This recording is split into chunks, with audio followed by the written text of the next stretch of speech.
April 8, 1945, over Japan. Staff Sergeant Henry Red Erwin is the radio operator on a B-29 Super Fortress. His job is simple. Drop a phosphorus smoke marker through a chute on the floor. Signal the other bombers. Simple. Except today, it's not simple. Today, the phosphorus canister jams in the chute. Explodes backward. Directly into Erwin's face. White phosphorus burns at 3,000 degrees Fahrenheit. Hot enough to melt steel. Hot enough to burn through human bone. The phosphorus hits Erwin's face and starts melting it. His nose melts. His eyelids melt. His ears melt.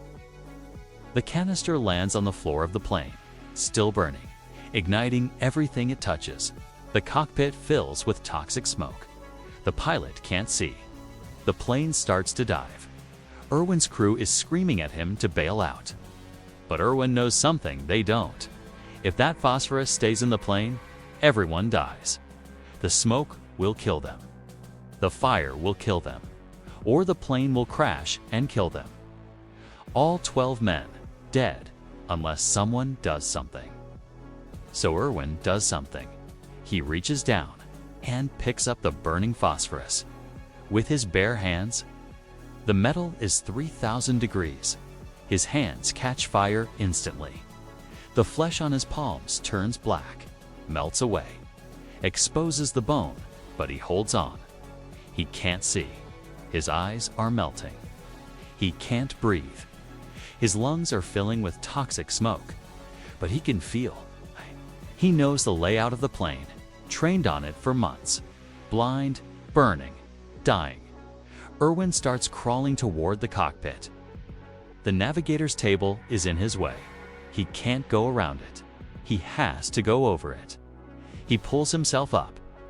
The phosphorus is still burning in his hands, burning through his fingers. Through the bones, he crawls across the table. Knocking off maps, charts, instruments. Everything, he reaches the cockpit. The pilots are fighting to control the plane, trying not to crash. Erwin can't speak. His throat is burned. His vocal cords are gone, but he taps the pilot's shoulder. Captain Tony Simmerl turns. Sees Erwin.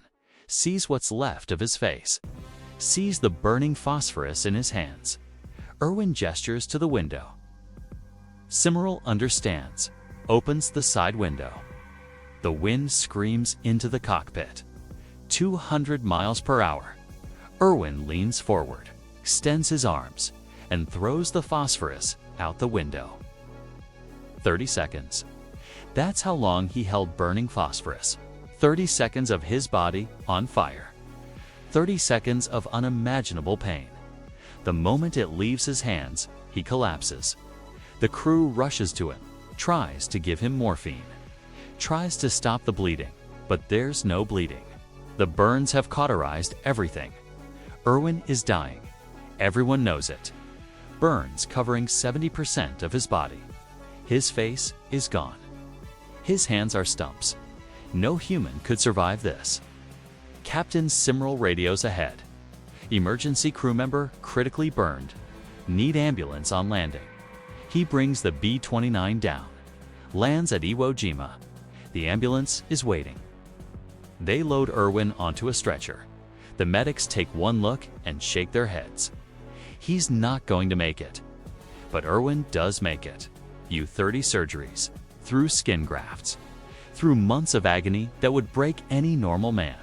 3 weeks after the incident, while Erwin is still in the hospital, wrapped in bandages, barely able to move, General Curtis LeMay flies to Iwo Jima.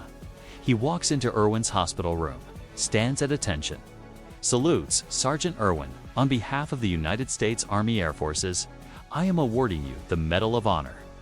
The Medal of Honor typically takes months to approve, requires congressional approval, extensive paperwork, reviews, debates, but LeMay pushed it through in 3 weeks.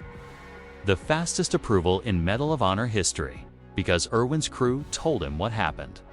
How Erwin held burning phosphorus for 30 seconds. How he crawled blind through smoke. How he saved 12 men while his own body burned. When Erwin recovered enough to speak, A reporter asked him, "What were you thinking when you picked up the phosphorus?" Erwin's answer was simple. "I wasn't thinking. If I thought about it, I couldn't have done it. I just knew my crew needed me to do something. So I did it." The doctors told him he'd never walk again. He walked. They told him he'd never use his hands again. He learned to write with prosthetics. They told him he'd never fly again. He became a veterans advocate.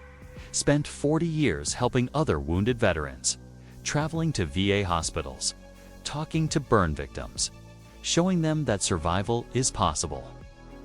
Henry Red Erwin died in 2002 at the age of 80. At his funeral, one of his crewmates from that flight stood up. His voice was shaking. "Red Erwin saved my life. He picked up fire with his bare hands so I could live.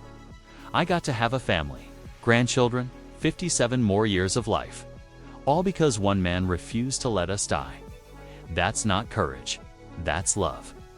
The Medal of Honor citation reads, "For conspicuous gallantry and intrepidity at the risk of his life above and beyond the call of duty."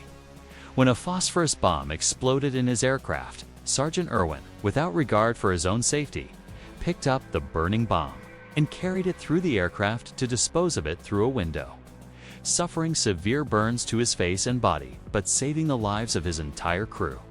Henry Erwin held fire for 30 seconds. Most men can't hold their hand over a candle flame for 3 seconds. Erwin held 3,000-degree phosphorus for 30.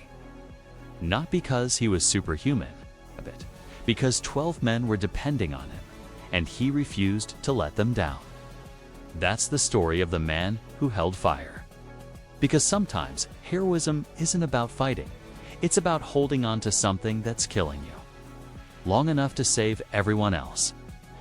That's the story they never taught you in school.